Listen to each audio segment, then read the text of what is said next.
right, so we are going to get started. Welcome everyone. I can't believe we're already at the end of November already, but we are firing away with our Level Up webinars. This month, we're going to talk about Razor's Edge workflows. So this is kind of an exciting topic. This is relatively new-ish to Razor's Edge NXT. So we thought it'd be a good idea to just kind of talk about what's available and how to use them.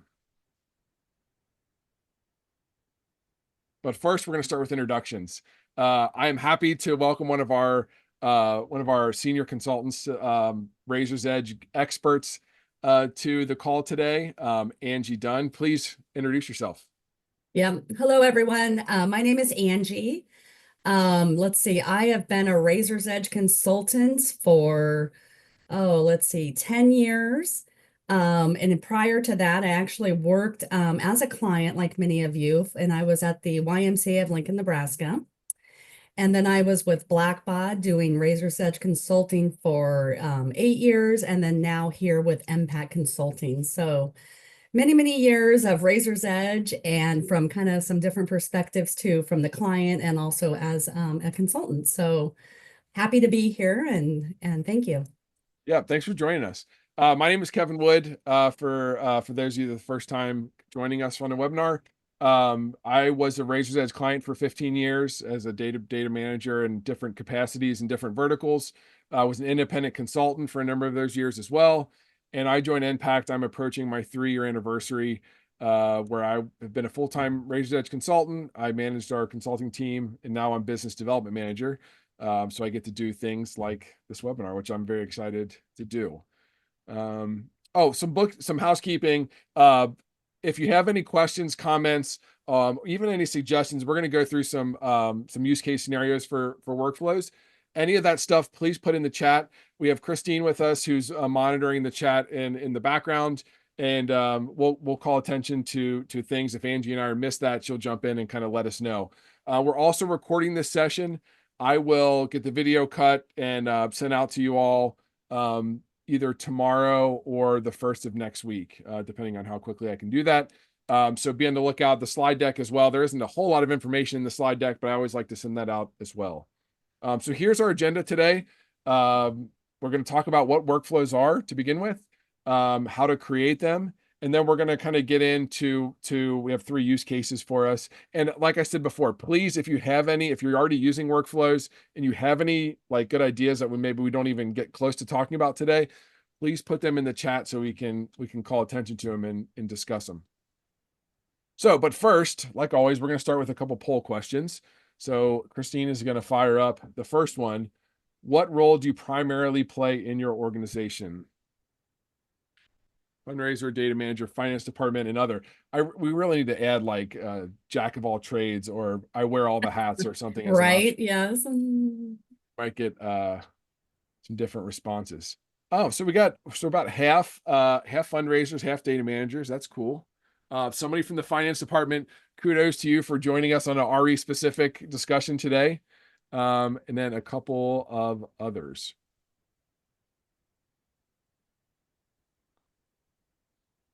Cool. Next, have you ever used a workflow before?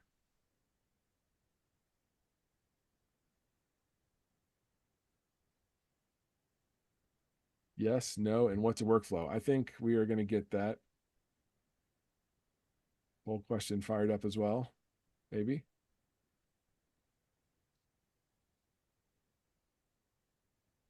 There we go. Sorry about that. Some technical difficulties. All right, yes, no, what's a workflow?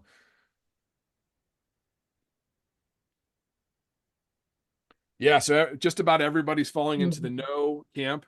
We have one person that has used them before and one person that's being completely honest that says, what is a workflow? That might be our finance person, to be honest with you. I don't know.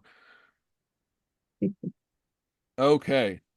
Thank you for those responses. That's everybody, almost everybody.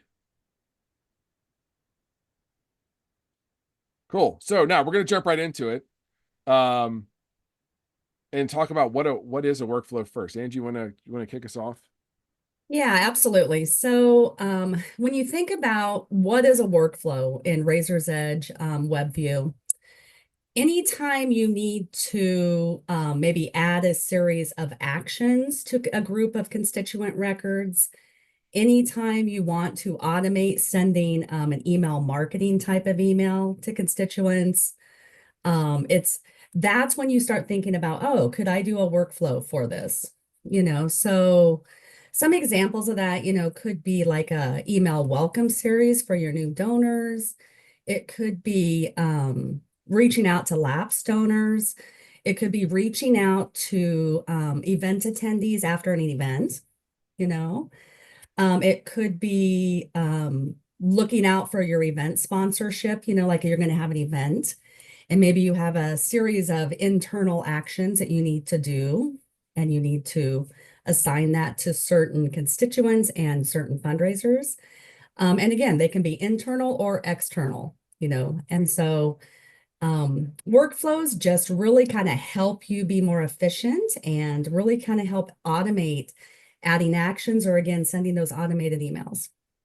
Yeah, and that's what I was going to follow up with. That word is kind of the reason why we have them, is for the automation. I think so much we kind of depend on, and as our database managers can probably attest to, is that we get in the habit of people asking about, hey, has that gift come in from so and so, or let me know as soon as this person gives a gift, or you're stuck sending that gifts entered report at the end of each week. And if you're not there, it doesn't get ran. What workflows can do is really help automate that process and take a lot of that extra burden on those people who are managing your data and turning in the power over to the people that need that information as quick as possible. So again, and just to reiterate, two different kinds of communications with workflows. One is assigning actions internally to a specific group of people, or I guess person, Mhm. solicitor, relationship manager, and then externally sending an email out to constituents. So we're going to jump in. A lot of this is going to be in our web view. So I have our test environment pulled up, and we're just going to kind of talk about the beginning steps of how you get into starting a workflow. And by and large, I guess in general, workflows start with a list, and we can get pretty creative on how we make this list.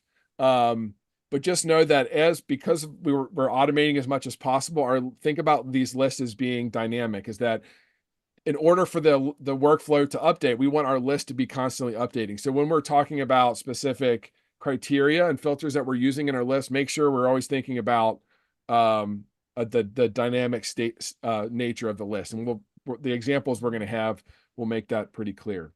So we're going to start with a list. We have again, we have three different examples of workflows that we're going to do, and I have pre-made the lists already.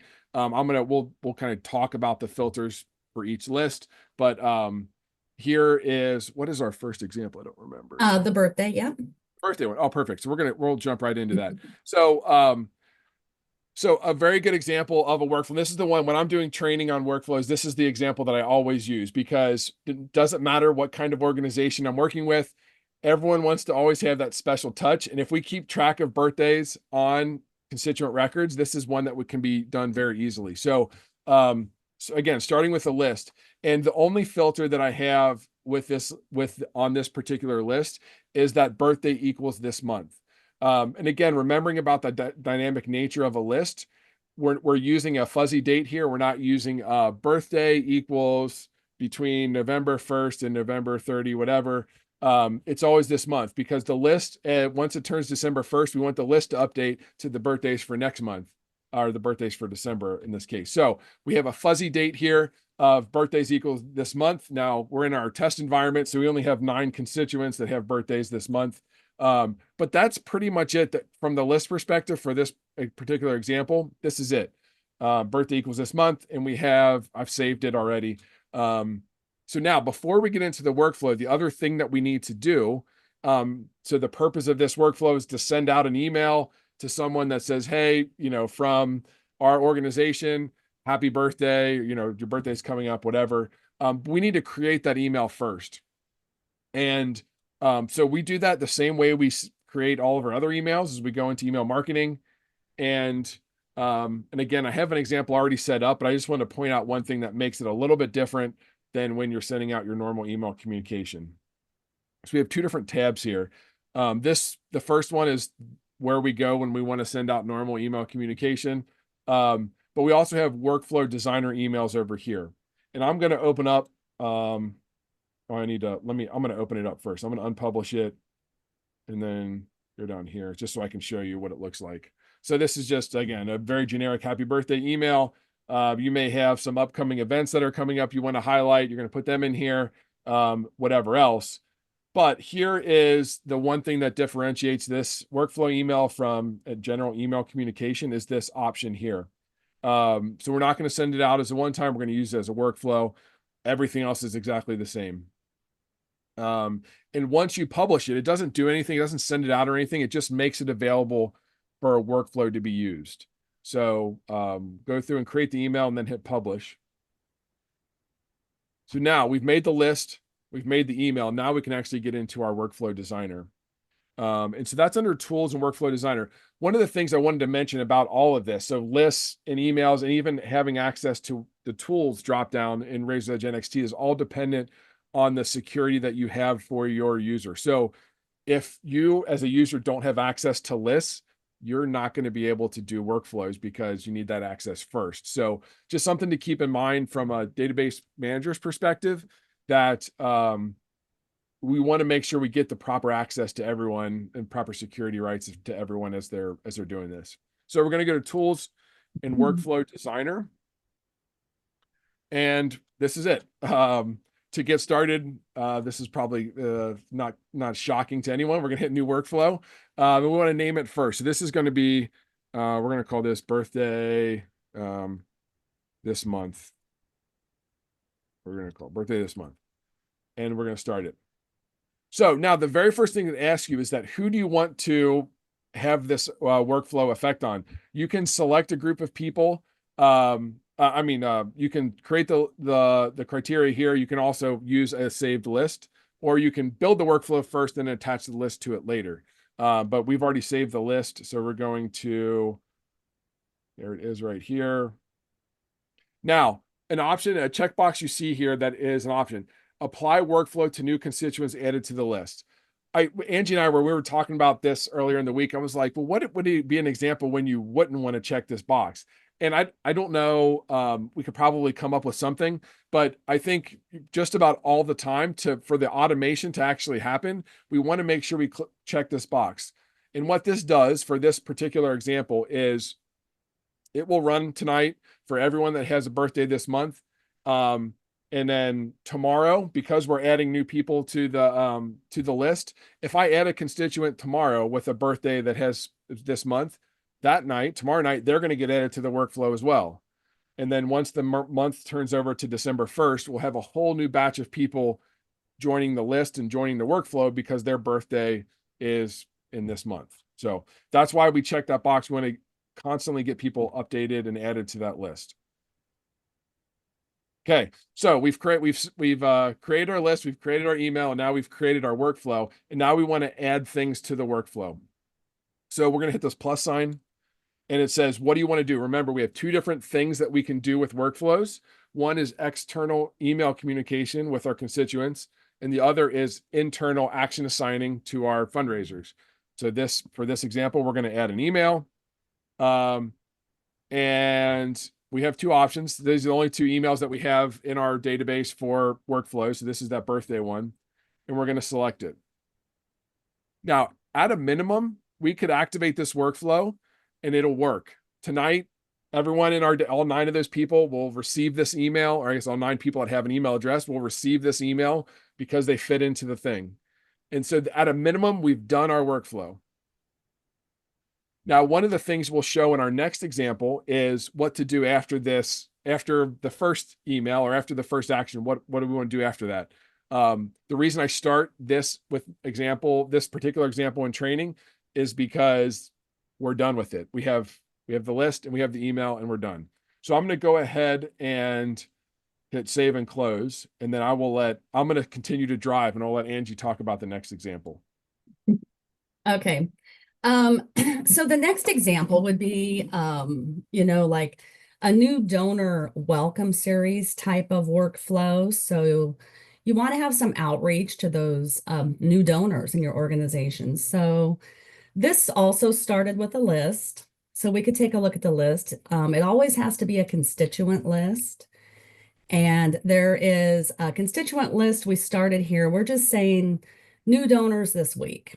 You could say new donors this year, new donors this month. Today, For this yesterday, example, we're saying new donors this week. And how we got that list was off the filtering, off their first gift was greater than or equal to 0 and this calendar year for this particular one. Because this is a demo database, so there was hardly any records in here. So that's why we did that. But you could also, you can expand that amount. You could also have various lists for, well, we want greater than or equal to 500, to get this certain welcome series. And maybe we want these other ones, 500 or less to get a different welcome series workflow. So, you just think about the strategy that you want to use when creating the different workflows for, new donors, lapsed, and all sorts of different, the sky's the limit, right? For whatever you can kind of get creative and think about what you want to do. Okay, so we're just taking a peek here. You could go ahead and close that. And then we also pre-created a marketing email because we want to send them a welcome email. This is separate from their acknowledgement that they probably got for their first gift. They got an acknowledgement already, they already got a receipt, whatever.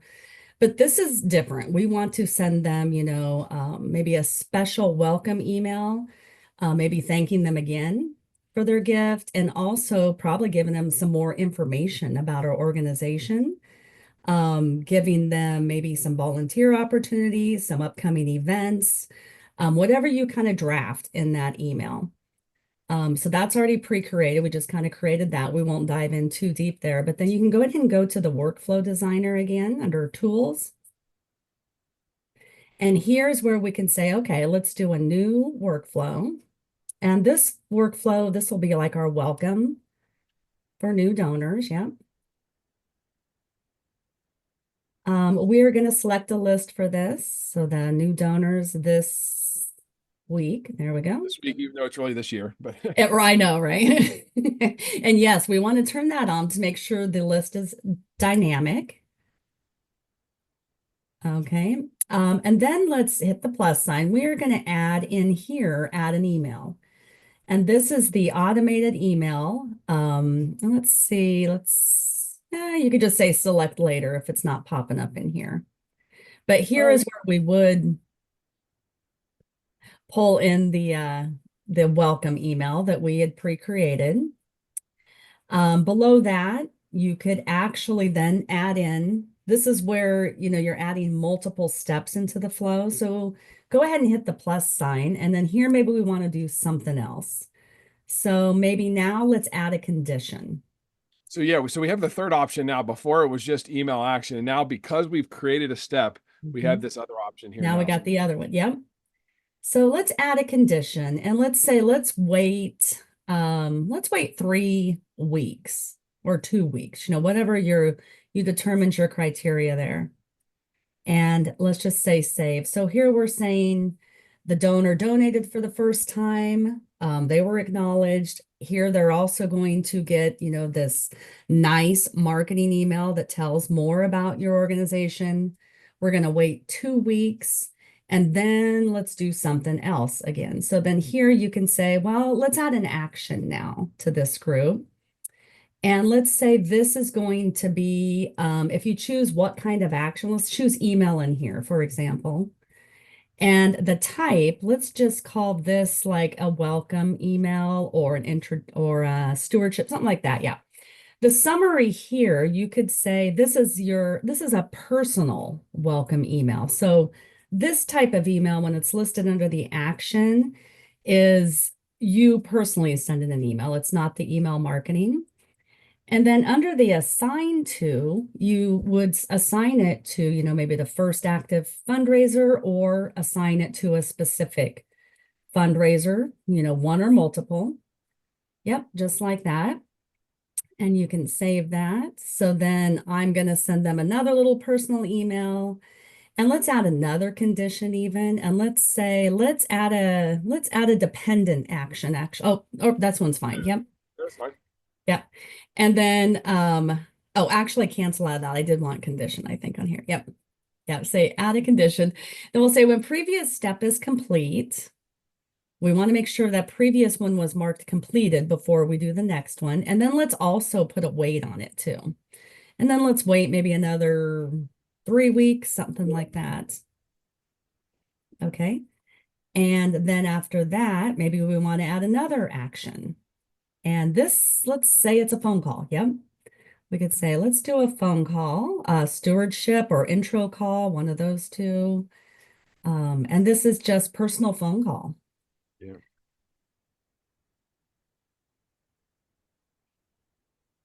Okay, and then you can assign it to a fundraiser again. And you can kind of see where we're going with this, Yeah. because we're going to assign this to a different fundraiser now. And this really is kind of taking advantage of our Mhm. work center as well, because all of this is going to happen automatically, assuming that people are going in and checking their actions that they have to do. And so, kind of in practice, like the donor makes their first gift, the email goes out, that's going to happen automatically. 3 weeks after that, or 2 weeks, whatever, 2 weeks after that, that action will get to assign to Angie. So when she logs in that day, she'll click on her work center and see, oh, I have an overdue action or I have an upcoming action that needs to happen. She'll go in and that will kind of fall into her workflow or her kind of work throughout the week. Once she completes that action and 3 more weeks have passed, then this someone else will get assigned. So it doesn't have to be like someone having to remember, oh, I got to tell Angie to make the email, and then I got to remember to tell Kevin to make the call. It's all just going to happen automatically. Yeah. And even depending on how you mark the action too, I mean, so even in that last example, like where we directed the phone call to Kevin, what if you directed it to a CEO or a president or somebody like that? And you could even label that action, oh, CEO phone call for new donors. So they would even maybe possibly, understand, oh, these are for my new donors, that sort of thing. So you could label these to get real specific also. So we'll say, yeah, we're done with our welcome series and you can save and close. Now, when you're ready, you can activate it. At the bottom left, you'll just notice that activate workflow. And that's after we get it saved and everything, that button will become available and you could Yeah, it's grayed activate out now it. because we And don't plus have. we have to put the email in there. But once that's activated, it will just continue to run in the background until you deactivate it. So, you do want to just kind of make sure that's something that you're always watching also to make if you start creating these workflows and you might create them and forget about them. So you might want to just make sure, kind of put that on your year-end to-do list. Oh, I'm going to double check my active workflows and are they still valid? Do they still make sense? Do I need to deactivate one and do something different? That sort of thing. Cool. So that's use case 2. And remember, let us know if you have any questions about anything we've talked about so far in the Yeah. chat. And Angie, we're going to go into use case 3 now, right? Yeah, I believe so. Okay, so the third one I believe we were doing was going to be on lapsed donors.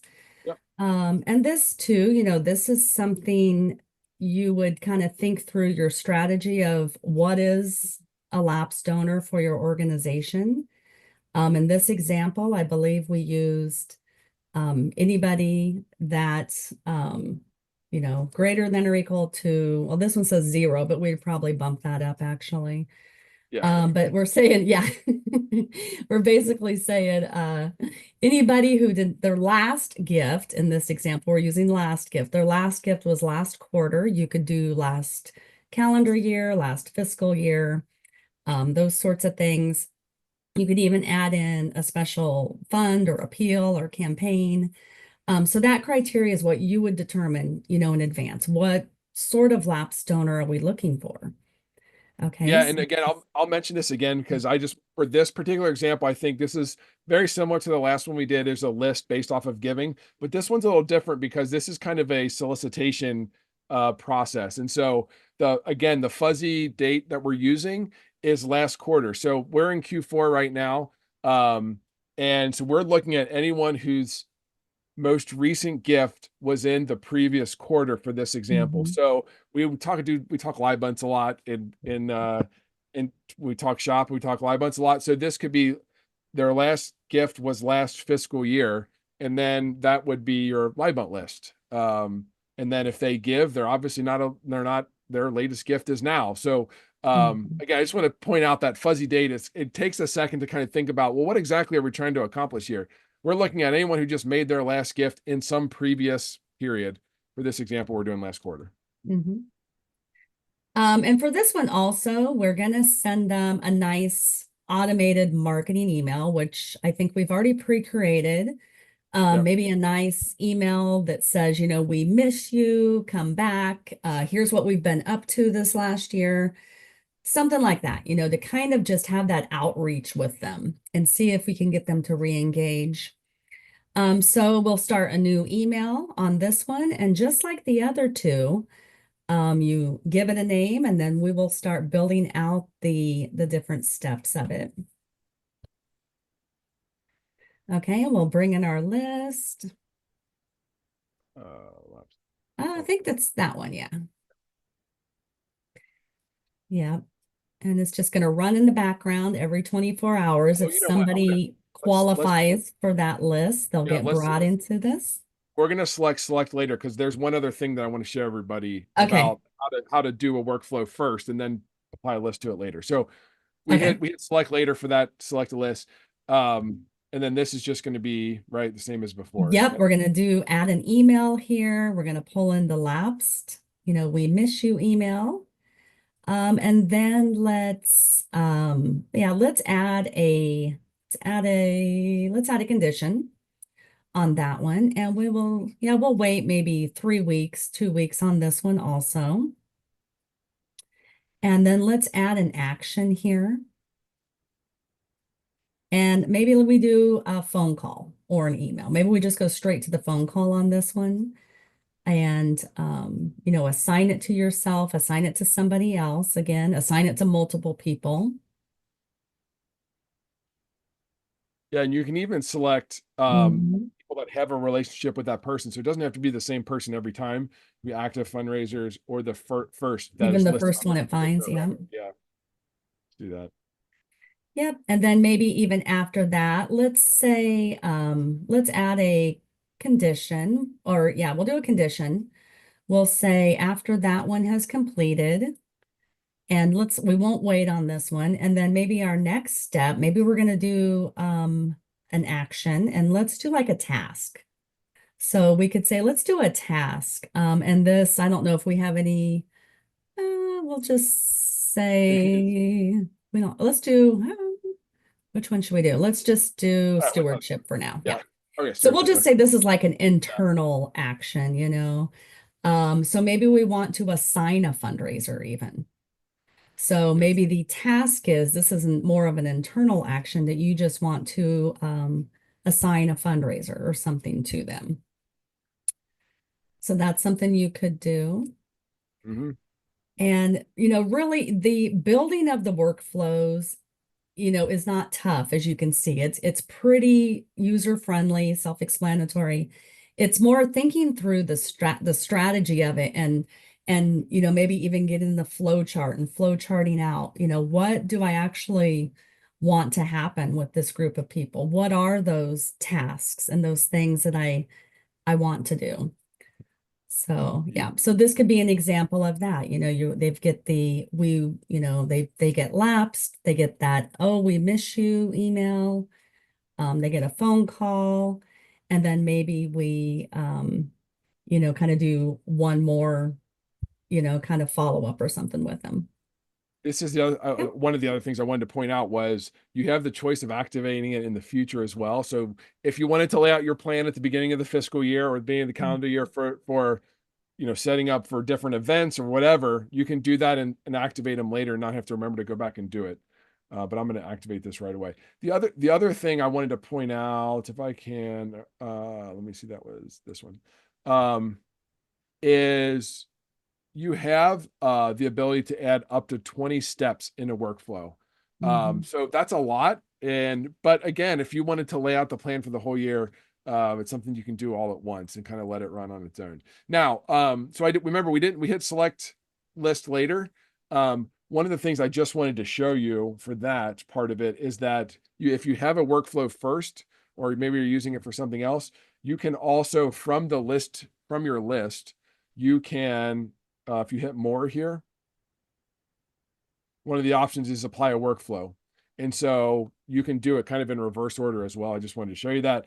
And we see here, there it is, because it's the only one that's activated that doesn't have a list associated with it, and we can select it. And it's going to apply to these 8 people, and we would hit apply. Cool. So we zoom through. Those are our 3 examples. Let me go back into our PowerPoint. So there's that. Now, so questions. Have the chat up. If you guys have any questions, one of the things we did last month that I think that people were interested in is we're gonna raffle off 2 free consulting hours again. So I have everyone. I think maybe on the next slide. I have everyone that registered for the webinar included into a wheel, and we're gonna do a live drawing here in about here on the next slide. Okay. Are you guys ready? This is exciting. So exciting. Thanks, Chris. All right. So unless I hopefully no one registered in the last like 30 minutes before we started, because I just pulled this list this morning. So I'm going to go ahead. Angie's going to give a countdown, and then I'm going to hit the button, and then we give big congratulations to whoever wins 2 free consulting hours. All right. I'm going to count down from 3. 3, 2, 1, go.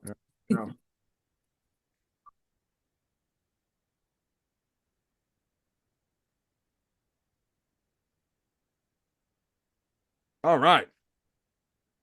DeHanza from N-Circle. Awesome. Congratulations. We will reach out to you. I don't know if you're here or not. It doesn't look like it. We will reach out to you via email to set up all that stuff. And we will also be doing the same thing potentially for every webinar that we do moving forward, but for sure in December. I don't think we have our topic yet. If we do, Christine will put it in the chat because I can't remember if we have a topic selected for December or not, but we will send that out. And I think I have a couple more slides here. So I like these webinars to be informational as much as anything else, but I also want to talk about how Impact and how we help our clients with doing things like workflow and doing training. So here's like just some of the kind of ways that we help our clients. We do database assessments. So if you have a really messy database and you're like, I don't know where to start, a great place to start is a database assessment. And that's where we come in and kind of do an evaluation of your current situation, and then we'll put together some reports for you. We do a ton of database training, both virtual and on-site. So if that is something that you'd be interested in, if you have a lot of turnover in your office, or if you just want to maybe fine tune your skills because you're used to database view and the end is coming at some point in the future. And so we want to learn more about WebView. Training is a good place to start. And then just if you have data cleanup projects or stuff that you don't know how to do, or you don't have the time to do, hire us and we can help you get those things done. So I have one more poll question. We still have about 16 of us here. I have one more poll question. Are you interested in talking to us? Now I do see a handful of our current clients in here. So that's an option that has been added to our this poll question. But if you select 1 or 2, that should be, we're already in the fall. So that should say winter or spring even. If you select 1 or 2, I will reach out to you personally at some point in the next couple weeks, aside from the general kind of follow-up I do from the webinar. Cool. Angie, thank you so much for joining us. If you guys have any topics that you want us to talk about, we want to provide material that is impactful for you guys. So feel free to reach out to myself or to Angie or to Mhm. Christine or anyone else on the Impact team. Let us know what you want to hear about, and we will be sure to provide that information for you. Cool. Yes. Thank you Thank you all so for much, joining everyone, for us. attending. We appreciate it.